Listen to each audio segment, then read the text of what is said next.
Jumpa kembali dalam program Bible Everyday. Hari ini kita sudah tiba di Amsal pasal yang ke-7. Dan kalau kita perhatikan, Amsal pasal yang ke-7 ini memiliki keterkaitan dengan pasal sebelumnya, khususnya di perikop nasihat tentang perzinahan. Karena di Amsal pasal 7 ini membahas, mengingatkan kita semuanya, jangan mudah kita tergoda dengan godaan-godaan dosa seksual. Kalau kita membaca ayat yang ke-7, atau kita mulai ayat yang ke-6, karena ketika suatu waktu aku melihat-lihat dan kisi-kisiku dari jendela rumahku, kulihat di antara yang tak berpengalaman, kudapati di antara anak-anak muda, seorang teruna yang tidak berakal budi. Stop sampai di sini. Anak-anak muda atau teruna itu memang digambarkan sebagai orang yang kurang berpengalaman. Bahkan Amsal menulis tidak berakal budi. Namanya anak muda, pengalamannya belum banyak. Dan karena pengalamannya belum banyak, gampang sekali ditipu, gampang sekali digoda, gampang sekali dijerat. Maka itu saudara-saudara, kita perlu hati-hati. Hati-hati, itu kata kunci yang perlu kita perhatikan, supaya jangan gampang kita terjerat, terpikat dengan bujuk rayu dosa. Lalu kemudian saya lanjutkan di dalam ayat yang ke-8. Yang menyeberang dekat sudut jalan, lalu melangkah menuju rumah perempuan semacam itu.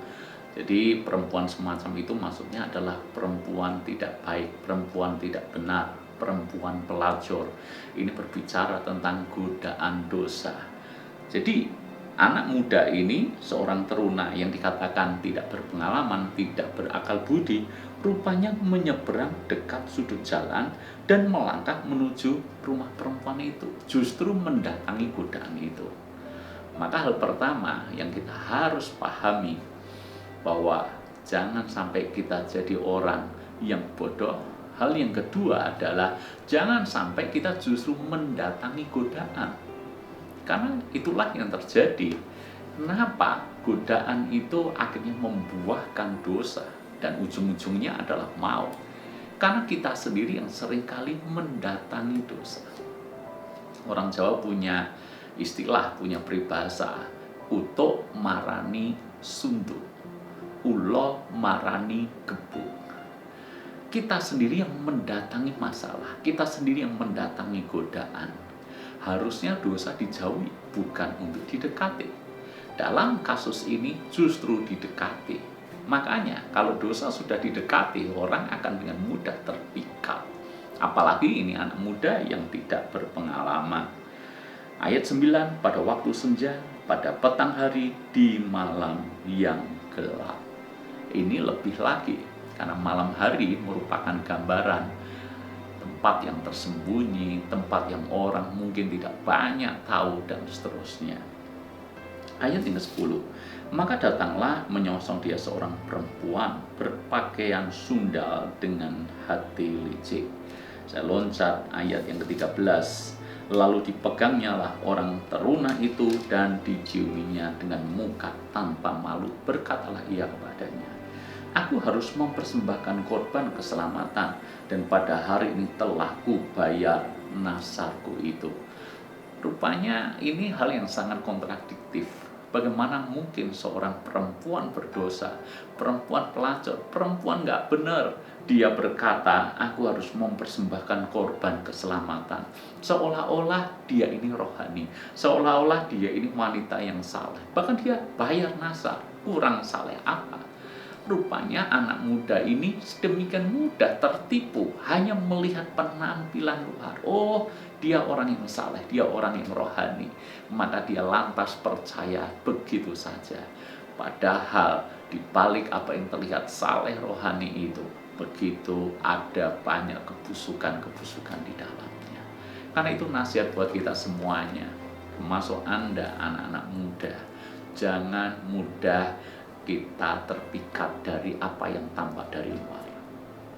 Begitu banyak kasus yang memalukan terjadi, mencoreng gereja, mencoreng kekristenan, hanya gara-gara seorang pendeta, seorang tokoh rohani, seorang aktivis dianggap majelis, pengkhotbah mungkin yang melakukan perselingkuhan dengan jemaatnya sendiri.